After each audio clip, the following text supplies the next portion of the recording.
આપણા ગીર સોમનાથ અને અમરેલીના જંગલમાંથી ખૂબ મોટા ખુશખબર છે તે સામે આવ્યા છે।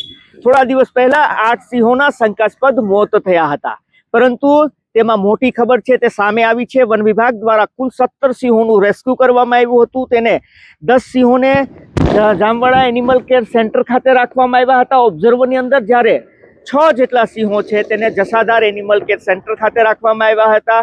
આ સિંહો ઉપર વન વિભાગની સંપૂર્ણ નિગરાની હતી, તેની હેલ્થને લઈને, અને વિડીયો પણ હવે સામે આવ્યા છે। જામવાડા વન વિભાગના અંદર જે રેસ્ક્યુ સેન્ટરમાં 10 સિંહો હતા, તેમાંથી 7 સિંહોને એક સાથે જંગલની અંદર મુક્ત કરવામાં આવ્યા છે। તેનું સ્વાસ્થ્ય ખૂબ સારું છે, જેને લઈને ફરી વખત તેને મુક્ત કરવામાં આવ્યા છે।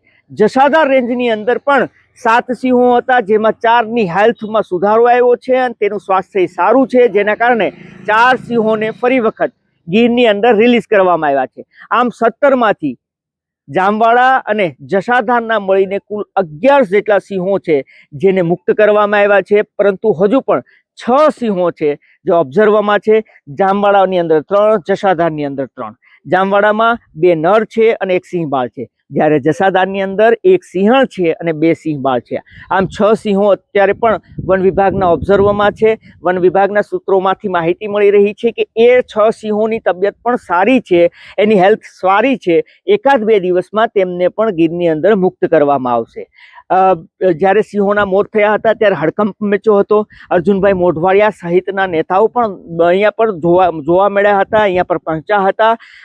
ઈતરડીના કારણે પ્રાથમિક જાણવા મળ્યું હતું કે ઈતરડી અને ત્યારબાદ બેબીસિયા તેને થયો હતો, તેના કારણે મોત થયા હતા। જે કમજોર સિંહો હતા તેના મોત થતા ખળભળાટ મચ્યો હતો, વન વિભાગમાં દોડધામ મચી હતી। પરંતુ હવે આ 17 સિંહો જે વન વિભાગની નિગરાનીમાં હતા, જે રેસ્ક્યુ સેન્ટરમાં હતા, તેમાંથી 11 સિંહો સ્વસ્થ થયા છે અને તેને જંગલની અંદર મુક્ત કર્યા છે, જેના વિડીયો સામે આવ્યા છે। 6 જેટલા સિંહો છે જેને પણ 1-2 દિવસમાં મુક્ત કરવામાં આવશે તેવું વન વિભાગના સૂત્રોમાંથી જાણવા મળી રહ્યું છે। તો અત્યારે ખૂબ મોટા સમાચાર છે, ખૂબ મોટી ખુશખબર છે સિંહ પ્રેમીઓ માટે, વન્ય પ્રેમીઓ માટે એ સામે આવી છે ગીર સોમનાથથી અને અમરેલીના ગીર વિસ્તારમાંથી। આપનું શું કહેવું છે, આપનું શું માનવું છે, જરૂરથી કમેન્ટ કરજો।